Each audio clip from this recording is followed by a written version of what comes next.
ಅನುದಿನದ ಆಹಾರ ಏಪ್ರಿಲ್ 10 ಶುಕ್ರವಾರ. ಆ ಪರೀಕ್ಷೆಯ ಮಳೆ. ಮತ್ತಾಯನ ಬರೆದ ಸುವಾರ್ತೆ 7ನೇ ಅಧ್ಯಾಯ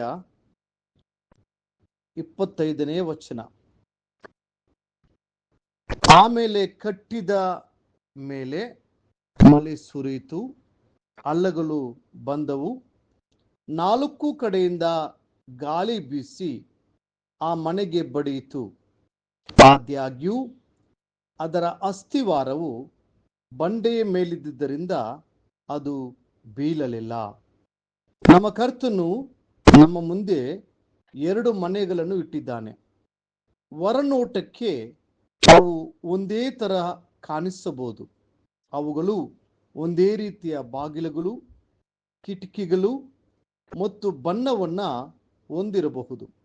ಬಾಹ್ಯವಾಗಿ ನೋಡುವಾಗ 2 ಮನೆಗಳು ಬಹು ಸುಂದರವಾಗಿ ಕಾಣುತ್ತವೆ.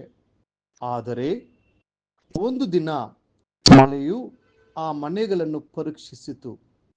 ಒಂದು ಮನೆ ಭದ್ರವಾಗಿ ನಿಂತಿತು, ಇನ್ನೊಂದು ಕುಸಿದು ಬಿದ್ದಿತು.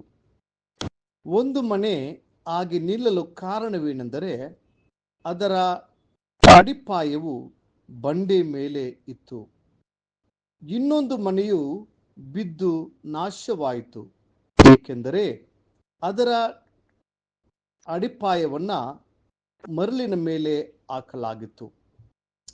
ಯೇಸು ಕ್ರಿಸ್ತನು ಹೀಗೆ ಹೇಳಿದರು, ಆದುದರಿಂದ ನನ್ನ ಮಾತುಗಳನ್ನು ಕೇಳಿ ಅವುಗಳಂತೆ ನಡೆಯುವವನು ಬಂಡೆಯ ಮೇಲೆ ಮನೆಯನ್ನು ಕಟ್ಟಿಕೊಂಡ ಬುದ್ಧಿಯುಳ್ಳ ಮನುಷ್ಯನನ್ನು ಹೋಲುವನು. ಮತ್ತಾಯ 7ನೇ ಅಧ್ಯಾಯ 24ನೇ ವಚನ. ಅಭಿಷೇಕದ ಮಳೆಯು ನಮ್ಮನ್ನು ಪರೀಕ್ಷಿಸುತ್ತದೆ. ಆಗ ಪವಿತ್ರಾತ್ಮನು ಖಂಡಿತವಾಗಿಯೂ ತನ್ನ ಜನರನ್ನು ಪರಿಶೋಧಿಸುವನು. ಒಬ್ಬ ವ್ಯಕ್ತಿಯಾಗಿರಲಿ, ಒಂದು ಸೇವೆಯಾಗಿರಲಿ, ಒಂದು ಸಭೆಯಾಗಿರಲಿ ಅಥವಾ ಒಂದು ಸಂಸ್ಥೆಯಾಗಿರಲಿ, ಯಾವುದು ಬಂಡೆಯಾದ ಕ್ರಿಸ್ತನ ಮೇಲೆ ಕಟ್ಟಲ್ಪಟ್ಟಿದೆಯೋ ಅದು ಮಾತ್ರ ಪರೀಕ್ಷೆಯ ಸಮಯದಲ್ಲಿ ಸ್ಥಿರವಾಗಿ ನಿಲ್ಲುವುದು. ಹಾಗೂ ಸತ್ಯವೇದ ಹೇಳುತ್ತದೆ, ಹಾಕಿರುವ ಅಸ್ಥಿವಾರವು ಯೇಸು ಕ್ರಿಸ್ತನೇ. ಆ ಅಸ್ಥಿವಾರವನ್ನಲ್ಲದೆ ಮತ್ತೊಂದು ಅಸ್ಥಿವಾರವನ್ನು ಯಾರು ಹಾಕಲಾರರಷ್ಟೇ. 1 ಕೊರಿಂಥದವರಿಗೆ 3ನೇ ಅಧ್ಯಾಯ 11ನೇ ವಚನ. ಆ ಬಂಡೆಯು ಕ್ರಿಸ್ತನೇ. 1 ಕೊರಿಂಥದವರಿಗೆ 10:4ನೇ ವಚನ. ನಿಮ್ಮ ಅಸ್ಥಿವಾರವು ಹೇಗಿದೆ? ಅದು ಬಂಡೆಯಾದ ಕ್ರಿಸ್ತನ ಮೇಲೆ ದೃಢವಾಗಿ ಸ್ಥಾಪಿತವಾಗಿದೆಯೋ? ನಿಮ್ಮ ಜೀವನವು ದೇವರ ವಾಕ್ಯದ ಮೇಲೆ ಆಧಾರವಾಗಿದೆಯೋ?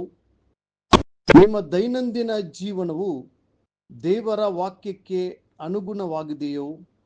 ನಿಮ್ಮನ್ನು ನೀವೇ ಪರೀಕ್ಷಿಸಿಕೊಳ್ಳಲು ಸ್ವಲ್ಪ ಸಮಯವನ್ನ ಮೀಸಲಿಡಿರಿ. ಮಳೆಯು ಪರೀಕ್ಷಿಸುವಂತೆ ಬೆಂಕಿಯು ಪರೀಕ್ಷಿಸುತ್ತದೆ. ಯಾರಾದರೂ ಈ ಅಸ್ಥಿವಾರದ ಮೇಲೆ ಚಿನ್ನ, ಬೆಳ್ಳಿ, ಅಮೂಲ್ಯ ಕಲ್ಲುಗಳು, ಕಟ್ಟಿಗೆ, ಹುಲ್ಲು ಅಥವಾ ಒಣ ಹುಲ್ಲಿನಿಂದ ಕಟ್ಟಿದರೆ ಪ್ರತಿಯೊಬ್ಬನ ಕೆಲಸವು ಸ್ಪಷ್ಟವಾಗಿ ತಿಳಿಯುವುದು ಎಂದು ಸತ್ಯವೇದವು ತಿಳಿಸುತ್ತದೆ. ಆ ದಿನವು ಅದನ್ನು ವ್ಯಕ್ತಪಡಿಸುತ್ತದೆ, ಏಕೆಂದರೆ ಅದು ಬೆಂಕಿಯಿಂದ ಬಯಲಿಗೆ ಬರುವುದು ಮತ್ತು ಬೆಂಕಿಯು ಪ್ರತಿಯೊಬ್ಬನ ಕೆಲಸದ ಗುಣಮಟ್ಟವನ್ನು ಪರೀಕ್ಷಿಸುವುದು. 1 ಕೊರಿಂಥದವರಿಗೆ 3ನೇ ಅಧ್ಯಾಯ 12 ಮತ್ತು 13 ವಚನಗಳು.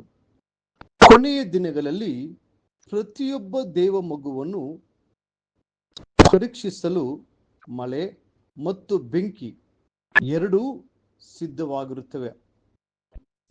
ಯಾರ ಅಸ್ಥಿವಾರವು ಬಂಡೆಯಾದ ಕ್ರಿಸ್ತನ ಮೇಲೆ ಹಾಕಲ್ಪಟ್ಟಿದೆಯೋ ಮತ್ತು ಯಾರು ಆತನ ವಾಕ್ಯದಂತೆ ಜೀವಿಸುತ್ತಾರೋ ಅವರು ಸದಾಕಾಲ ನಿಲ್ಲುವರು. ಆದರೆ ಆತ್ಮಿಕ ಜೀವನವು